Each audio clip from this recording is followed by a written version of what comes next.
Hello बच्चों, welcome on ATC. स्वागत करते हैं हम आपका अपने YouTube channel Ajit tuition centre ATC पर। देखिए बच्चों, हमने लास्ट वीडियो के अंदर एपी के कुछ important question and basics of AP किए थे। अर्थमेटिक प्रोग्रेशन, समांतर श्रेणी। समांतर श्रेणी के हम मैक्सिमम जो है बेसिक्स करके 2-3 क्वेश्चन कर चुके हैं। हमारा क्वेश्चन नंबर 4 अभी मैं आपके लिए लेके आया हूँ। क्वेश्चन नंबर 4 है, 3 मेरे को पता नहीं है बच्चों, ज़्यादा लास्ट वीडियो में आपने देखा होगा, लेकिन ये क्वेश्चन को मैंने एक नंबर दे दिया 4। 3 भी हो सकता है आई थिंक। तो ये क्वेश्चन देखते हैं बच्चों। जनरली ये क्वेश्चन आपका पूछा जाता है इस टाइप का। तो देखिए, एक एपी में 50 पद हैं बच्चों, जिसमें तीसरा पद 12 है तथा अंतिम पद 106 है। क्वेश्चन क्लियर है? 50 पदों की एक श्रेणी है जिसका तीसरा पद 12 है, अंतिम पद 106 है।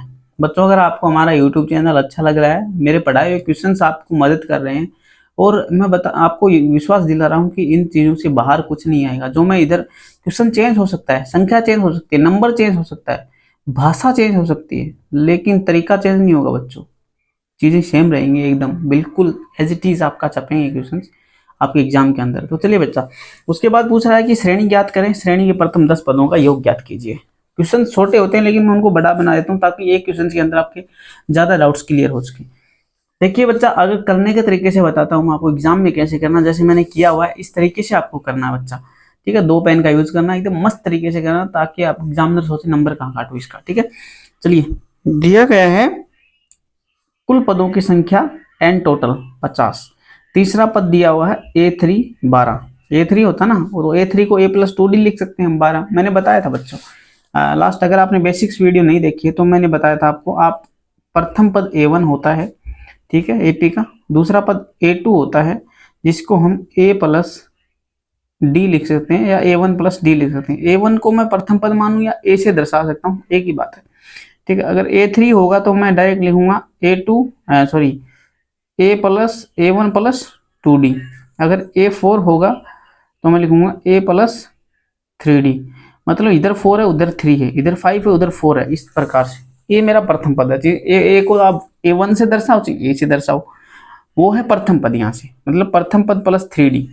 ठीक, इस प्रकार से मैं बेसिक्स में मैंने बताया था आपको, जब मैंने बेसिक्स का वीडियो इसका कराया था। तो पिछला वीडियो आप जाके देखिए, प्लेलिस्ट में आपको मिल जाएगा, वीडियोज में मिल जाएगा। तो देखिए, ये हमको दिया हुआ है, चलो फटाफट करते हैं इसको। हम जानते हैं एन इक्वल टू एन पद A+n-1D होता है। अंतिम पद इसका दिया हुआ है ए, जो अंतिम पद में इसको लास्ट पद AL बोल दूं, AL लास्ट पद 106 दिया हुआ है। AL equal to A+n-1 into d. Formula clear है। लास्ट पद कितना दिया हुआ है? 106 दिया हुआ है, A+n-1 इंटू डी। परंतु हमें दिया हुआ है कि कुल पद 50 एपी में, मतलब पूरी एपी में 50 ही पदों की एक एपी है। ठीक है, समांतर श्रेणी में कुल 50 पद है, तो मतलब अंतिम पद 106 है। और हमें क्या चाहिए? एन एन अंतिम पद क्या है? 106 है, यानी वो कौन सा पद है? वो 50वां ही तो पद 106 है बच्चा। बच्चों, इसमें 50 पद हैं टोटल एपी में, और बोल रहा अंतिम पद, तो अंतिम पद कौन सा होगा? 106 ही तो अंतिम पद होगा। 50वां पद ही 106 है। समझ गए क्वेश्चन का मतलब? तो यहाँ एन की वैल्यू में 50 रखूंगा, 50 minus 1 into d 106 equal to ये हो गया A+49D। ये क्वेश्चन नंबर 2 हो गया। और एक ऊपर हमें रिलेशन दिया होता A+2D, तीसरा पद 12 दिया होता। इन दोनों इक्वेशन को मैं सोल्व कर लेता हूँ बच्चा। ये हमें दिया होता है 1 और 2 इक्वेशन, A+2D एंड A+49D मेरा यहाँ से आ गया। ठीक है, दोनों को सोल्व करूंगा मैं, 2 में से 1 को घटाऊंगा क्योंकि ऊपर वाला बड़ा है नीचे वाला छोटा, आराम से घट जाएगा। तो ए से जब मैंने इधर माइनस का चिन्ह है, इधर माइनस का चिन्ह और ये माइनस का चिन्ह, तो ये उड़ जाएगा। ए से 49 में से 2D गए तो कितना बचा? 47D। 47D 106 में से ये गया तो 94 बच गया। तो बच्चों यहाँ से आ गया D का मान 2, D इक्वल टू 2 आ गया। समीकरण 2 में 1 में मैं D इक्वल टू 2 रख देता हूँ, D की वैल्यू 2 रखूँगा तो 2 दूनी 4 और A equal to 12 minus 4, A की वैल्यू आ गई 8। चलिए आगे देखते हैं। आगे जब देखेंगे बच्चा, तो आपको पहला क्वेश्चन पूछा गया था कि श्रेणी क्या है, कि श्रेणी क्या है। ठीक है, तो श्रेणी क्या बनी इसमें देखेंगे हम। थोड़ा सा मैं जूम आउट करता हूँ इसको। श्रेणी हमारी बनी, A की वैल्यू हमारी आई है 8, तो 8 और डिफरेंस कितना है? 2 का, तो 8 + 2 10 + 2 12 14 16, इस तरह के हमारी एपी बन जाएगी। ठीक है, अब देखो एक दूसरा क्वेश्चन पूछ गया था S10, मतलब 10 पदों का योगफल। 10 पदों का योगफल बच्चा जब आप ये ज्ञात करोगे तो ये थोड़ा सा गलत सॉल्यूशन दिया हुआ है यहाँ पर, मैं आपको बताता हूँ थोड़ा इधर। तो देखो मैंने क्या किया, S n is equal to, मैं ये इस फॉर्मूले को लगाने की बजाय मैं इस फॉर्मूले को ज़्यादा प्रेफरेंस दूंगा। S n is equal to n by two a plus l. ये मैंने सारे फॉर्मूले आपको बताए हुए हैं बेसिक वीडियो में, जो पहला वीडियो था हमारा, ठीक है बच्चा। तो वो आप देख लीजिए, ठीक है, वो आपको देखना है। तो देखिए S n is equal to n by two a plus l. तो एन की वैल्यू 10 थी, 10/2 8 इसका ए है, और एल लास्ट पद कितना है 106 जो दिया हुआ था, गिवन था क्वेश्चन के अंदर। तो 10/2 5 हो गया, और 8 प्लस 106 114 हो गया। 114 को 5 से मल्टीप्लाई करेंगे तो 14 पंजे 70 और 100 500, 100 का मल्टीपल 14 प्लस, इसको देखो डायरेक्ट करने का मतलब है 14 प्लस 100 114 है, इसको 100 प्लस 14 में तोड़ो, 100 को 5 से करोगे 500, 14 पंजे 70 517 आ गया, ठीक है। चलिए नेक्स्ट क्वेश्चन देखते हैं बच्चा, बिना टाइम खराब किए। नेक्स्ट क्वेश्चन जो वेरी इंपॉर्टेंट क्वेश्चन है मेरी तरफ से। 5 11 17 23 का कोई पद 301 है, क्या इस श्रेणी में 301 पद आएगा कोई? 301 जैसे 23 है, 23 के बाद कितना आएगा, डिफरेंस कितना चल रहा है 6 का, 6 का चल रहा है, तो 23 के बाद 29, 29 के बाद 35, क्या ऐसे ऐसे करके करके 301 आएगा, ये पूछ रहा है। तो हम ऐसे श्रेणी तो लिखेंगे नहीं कि ऐसे जोड़ जोड़ के लिखेंगे, बहुत टाइम लग जाएगा। तो इससे हम क्या करेंगे, a is equal to 5, d is equal to 11 minus 5, d आ गया, a n is equal to a plus n minus d. पूछ रहा है कि क्या कोई एनवा पद 301 है, तो ए एन की जगह 301 रखेंगे, क्योंकि क्या कोई ऐसा पद आएगा तो हम एन की वैल्यू निकाल लेते हैं कि एन की वैल्यू में कोई पूर्णांक आता है क्या ऐसा। 5 plus n minus 1 into 6, 301 equal to 5 plus 6 n minus 6। इधर जब ये 6 प्लस का हो जाएगा 307, 5 प्लस 6 एन ये बच गया इधर, और 5 प्लस 6 एन बच गया। उसके बाद 6 एन इक्वल टू 302 हो गया मेरा, क्योंकि 307 में से इधर 5 जाएगा तो 302 बचेगा। N equal to 302/2।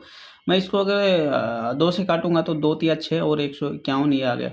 151/3 कोई भी पूर्णांक नहीं आएगा बच्चा। पूर्णांक का मतलब होता है 2 4 5 1 2 3 4 5, पॉइंट में जो संख्या होती है वो पूर्णांक नहीं होती, समझ गए। तो एन एक धनात्मक पूर्णांक होना चाहिए, अतः 301 श्रेणी का पद नहीं है, ये लिखना जरूरी है, नहीं तो एग्जामिनर आपका नंबर काट लेगा बच्चा, ठीक है।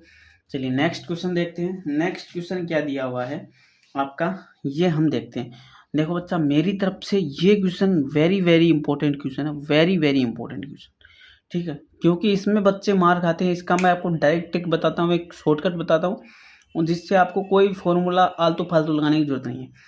10 7 4 माइनस 62 का अंतिम पद से, देखो ये बात नोट करने की है, इस बात को नोट करो, इस बात को करो बच्चा नोट। अंतिम से प्रथम लिखा हुआ है, देख लो, जूम कर देता हूँ, क्या लिखा हुआ है, अंतिम पद से 11वां पद ज्ञात करें प्रथम पद की ओर।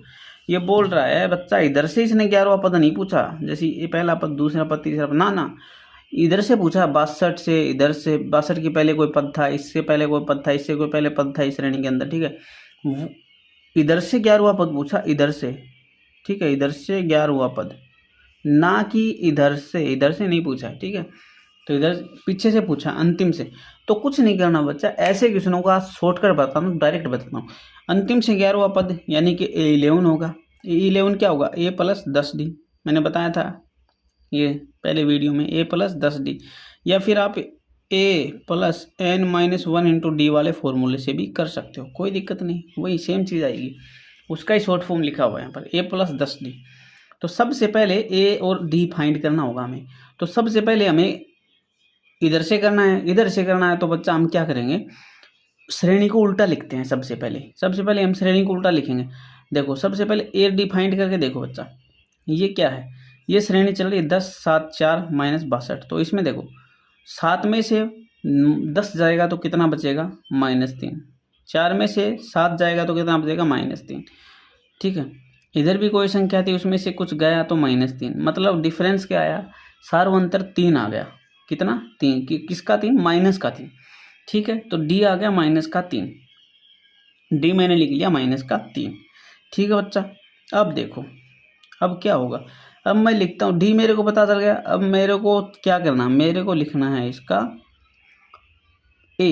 अभी मैं इस श्रेणी को, सबसे पहले आप इस श्रेणी को उल्टा लिख लीजिए, -3। देखो ये -62 लिखा मैंने, -62 लिखा बच्चा।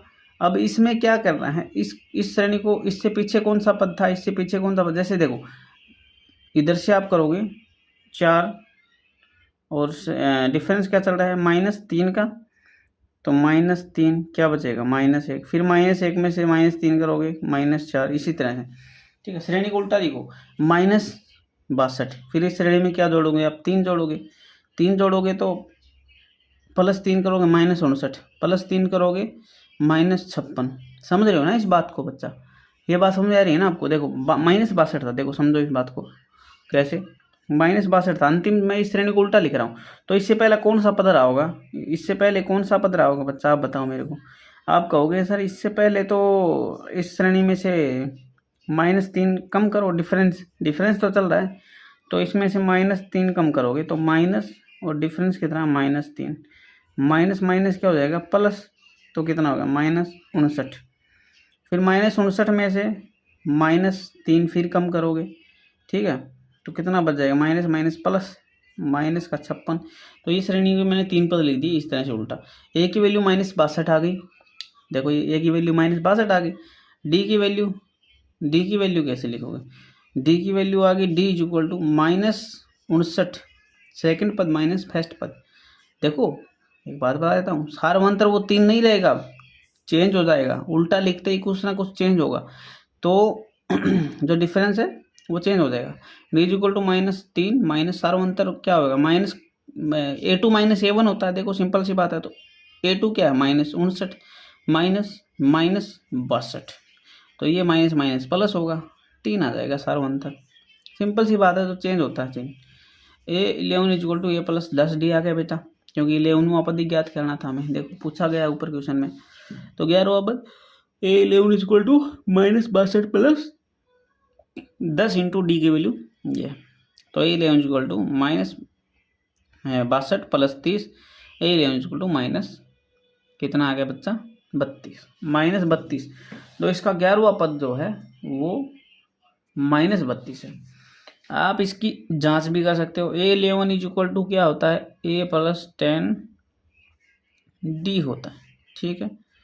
तो ये आपने लिख दिया -32, ठीक, हाँ सर, हाँ इसी से निकाला हमने, ओके। तो ये हमारा हो गया आंसर, ठीक है बच्चा। वेरी इंपॉर्टेंट क्वेश्चन था, बहुत इंपॉर्टेंट क्वेश्चन था। कुछ नहीं करना है, श्रेणी को उल्टा लिखना है, किस तरीके से श्रेणी चल रही है वो देखना है, फिर इधर से श्रेणी को उल्टा लिखना शुरू करना है। इससे पहले वाला पद क्या होगा, तो क्या होगा, सिंपल सी बात है, जो डिफरेंस चल रहा है वो इसमें से घटाएंगे, है कि नहीं। -3 का डिफरेंस चल रहा है ना, वो इसमें से क्या करेंगे, घटाएंगे भाई, तो पिछले वाला पद आ जाएगा, सिंपल सी बात है। चलो लास्ट क्वेश्चन देखते हैं इस एक्सरसाइज का।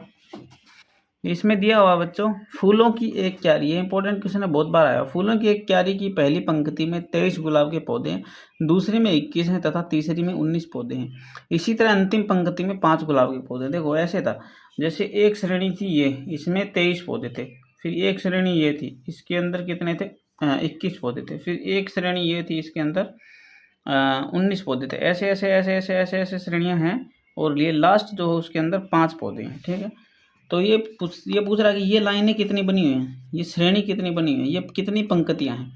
तो कितनी पंक्तियां ये जानने के लिए हमें क्या करना पड़ेगा, n की वैल्यू फाइंड, सिंपल से बात है, n की वैल्यू हमें पूछी गई है, और अंतिम में कितनी है 5 है। तो श्रेणी हमारी बनी 30, 23, 21, 19 और 5, अंतिम पद 5, ठीक है। अंतिम पंक्ति में तो 5 ही हैं, कितनी पंक्तियां हैं हमें ज्ञात करना है, तो अंतिम 5 है। तो an equal to A+n-1 into d, ठीक है बच्चा। तो 5 बराबर ये an क्या होता है, an जैसे an कितना है 5 है यहाँ पर, ठीक है। अंतिम पंक्ति में कितने हैं 5 पौधे, तो 5 इज इक्वल टू 23 + n-1, और यहाँ से डिफरेंस निकालेंगे 21 - 23 तो कितना -2, 5 इज इक्वल टू 23 - 2 n + 2, ठीक है। 2n इज इक्वल टू बच्चा ये हो गया आपका, ये -2 है, ये +2 हो जाएगा, ठीक है। तो देखो ये 2n है, ठीक है, ये माइनस उधर जाके क्या होगा, या फिर इसको इधर ले आओ या इसको उधर भेज दो, कोई दिक्कत नहीं है। ये -5 इधर आएगा तो -3 इसमें से जाएगा, 20 बचेगा। 2n इज इक्वल टू 20 आ जाएगा, n इज इक्वल टू 10 आ जाएगा, यानी कि इसमें 10 पंक्तियाँ हैं, ठीक है। अगर यही क्वेश्चन में कभी पूछ लेगा चेंज करके कि फूलों में इस ये क्यारियों में कितनी फूल हैं, कितने टोटल कितने फूल हैं इस क्यारी में, ठीक है। तो इस क्यारी में टोटल कितने फूल हैं, इसके लिए हमें SN = n/2 2a + n - 1 D लगाना पड़ेगा, ठीक है। जब आप S10, अब हमें पता चल गया 10 क्यारी हैं, 10 क्यारियों में कितने फूल हैं, 10/2 2, a की वैल्यू 23 थी प्लस n की वैल्यू 10 - 1, 10 क्यारी है टोटल, 10 - 1 × -2। S10 = 5, 23 दूनी 46 माइनस 9 दूनी 18, ये माइनस का 2 था तो माइनस का चिन्ह लगा गया, 18, 28 पंजे 140 होता है बच्चों, तो 140 टोटल इसके अंदर फूल होंगे इस क्यारी के अंदर। दूसरा तरीका ये कर सकते हो, क्योंकि हमारे पास अंतिम पद भी मौजूद है, लास्ट पद 5 है इसका, तो SN = n/2 a + l, last पद वाला फॉर्मूला भी लगा सकते हो। 10/2 23 पहला पद है, अंतिम पद 5 है, अंतिम पंक्ति में 5 है, ठीक है। तो 5 × 28, 28 पंजे 140, इससे भी कर सकते हो, ठीक है दोस्तों। तो जुड़े रहिए, आज का AP के हमारे सारे इंपॉर्टेंट क्वेश्चन जो हैं वो खत्म हो गए हैं। आगे हम आपके लिए जो एक्सरसाइज लेके आने वाले हैं वो लेके आने हैं पृष्ठीय क्षेत्रफल। तो जुड़े रहिए हमारे साथ और पढ़ते रहिए। इंपॉर्टेंट क्वेश्चन लास्ट एग्जाम का आपका 24 तारीख का है मैथ्स का। हम आपके साथ तब तक हैं, आप हमारा साथ दीजिए, हम आपके साथ हैं। जय हिंद, जय भारत।